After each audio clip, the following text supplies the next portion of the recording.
Hello everyone, how's things? Good. Okay, so I'm going to talk about this today. This is an old friend of mine. I think it's an 83. It's a Squire JV, what would have been then Japanese vintage series. It's not the first guitar I ever had. I think it's the third. I mean, the first one I had was like a Hondo Les Paul copy. It was all right, but yeah. Anyway, then I got was it a Marlin Sidewinder, which is a bit better. But then I finally got this. Now, I mean, these days Squire, I mean that means sort of budget. You know, you can pick those up second hand for sort of practically nothing, really.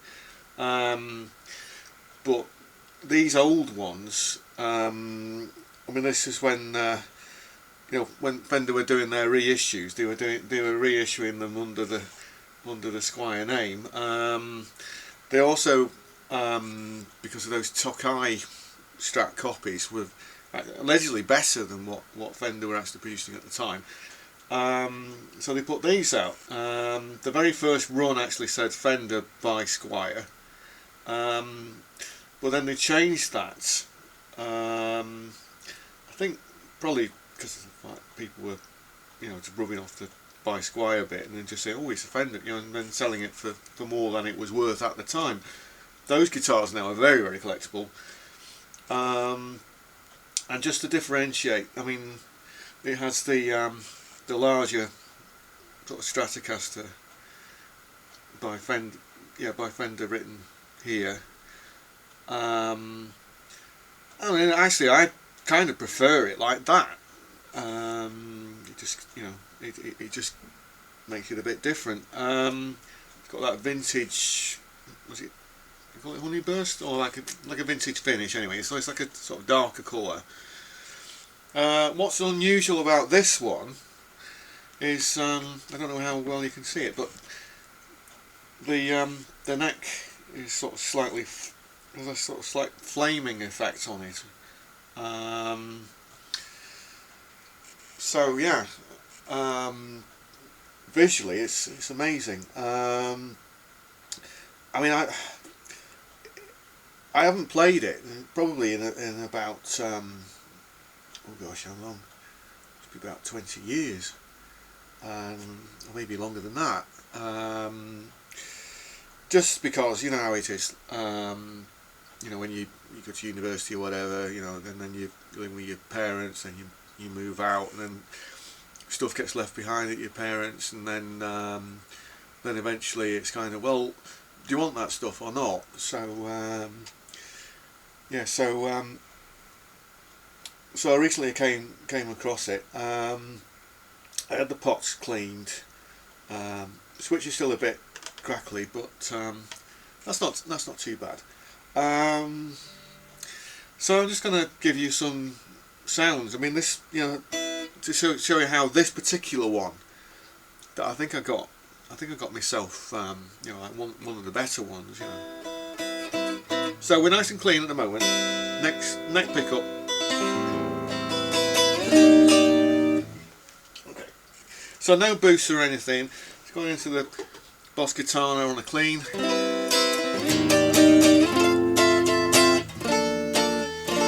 So far so stratty. Okay. Put some delay in.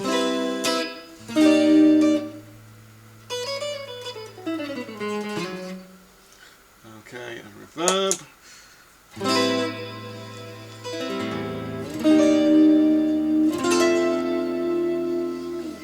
Okay. Now I'm using the Wampler Pinnacle Overdrive today.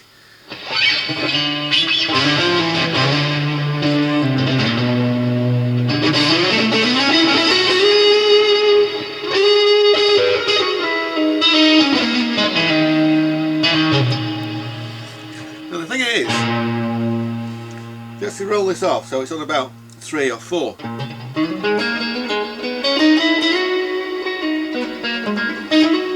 It cleans up nicely.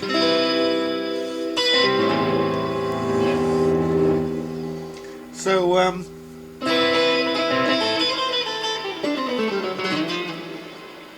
overshot that bit. So it means you can go from that knife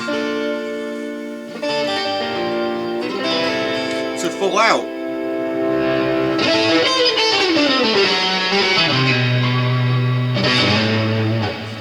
Just to add a little bit more to it, I'm using this electro-harmonic cockfight pedal. You can't see it, it's out of shot. Okay.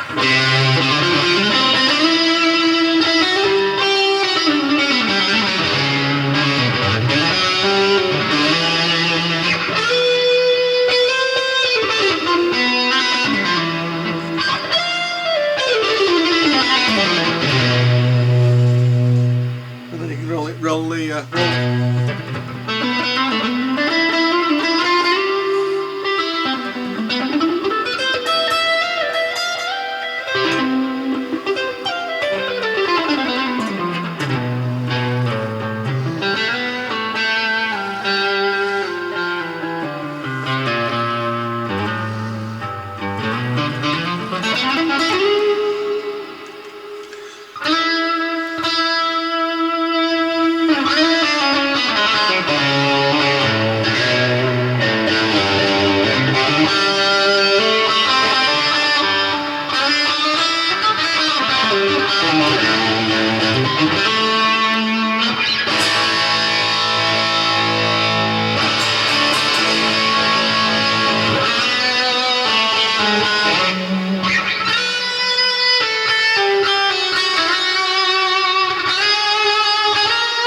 yeah, so we can do a lot with that. I mean, in the old days, I used to run an AC30 with a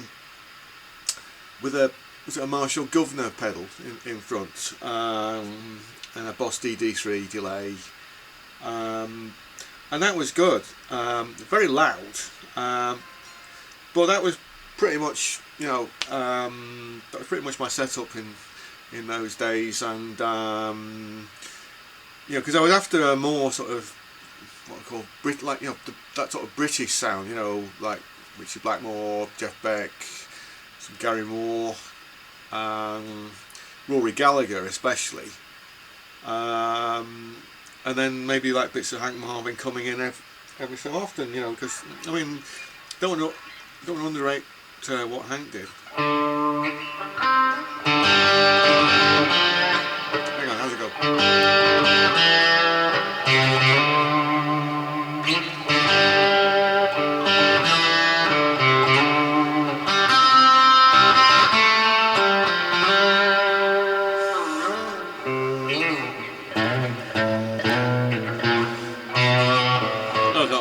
Can't remember. Anyway, I can't remember it.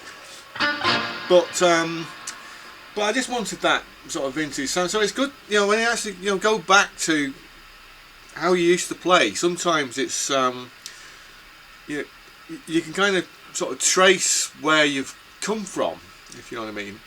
And hang on, I have to turn that. Yeah, it's a bit hissing a bit.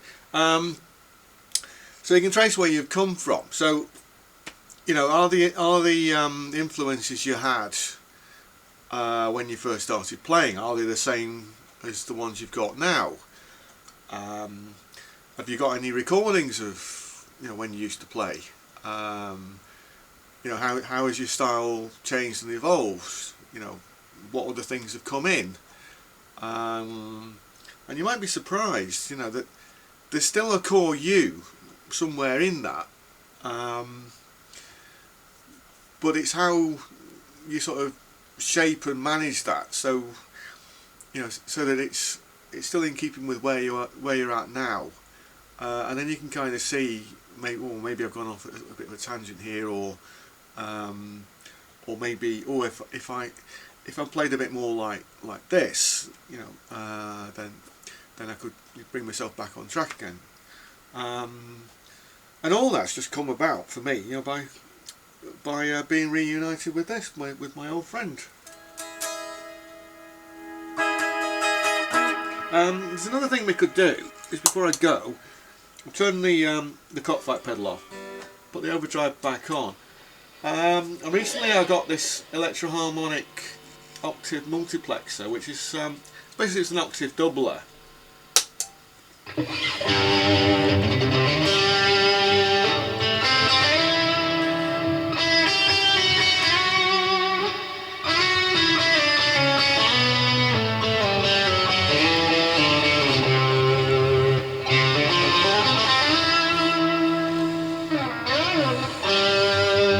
I mean, I just remember, you know, like with Richie on Difficult to Cure, you know, that sort of thing. But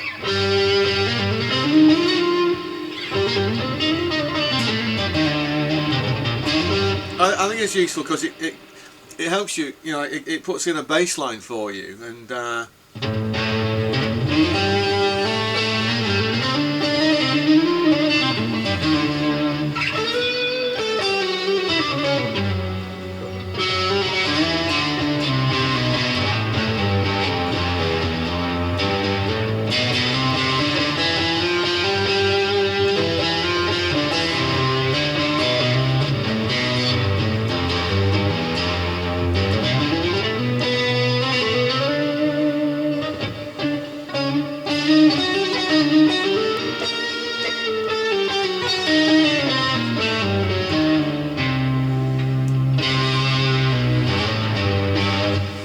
yeah, so that's useful. I mean, listening to a fair bit of Al Miller as well, and he's using something very similar. You know, he'll just drop into it.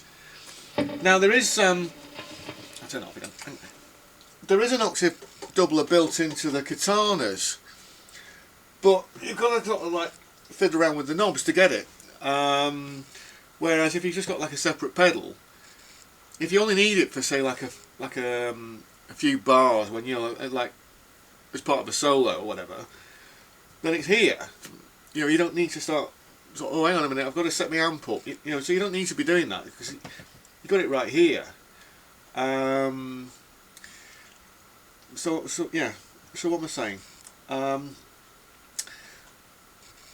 So I still maintain, you know, you get yourself a good Strat. I mean, this was the Rosewood one. You know, it's sort of slightly mellower sounding than the maple Rosewood Strat, which I demonstrated a few weeks ago. But yeah, get yourself a decent Strat, and then a few pedals, and you have got quite a versatile setup, because if you're playing it right, occasionally you'll hit on some of those vintage sounds, and then you can run with it, and then that, you know, that should help you sort of develop, because then you're then part of a tradition, as well as seeing where you've evolved from. You can see where the actual electric guitar itself has evolved from, and I think that's very important, especially in this day and age where I think a lot of the music seems to have lost its direction. It all seems sounds a bit the same. So I just thought that might be an interesting talking point for you. Any questions, please put them below, and I'll see you soon. Alright, thank you, bye.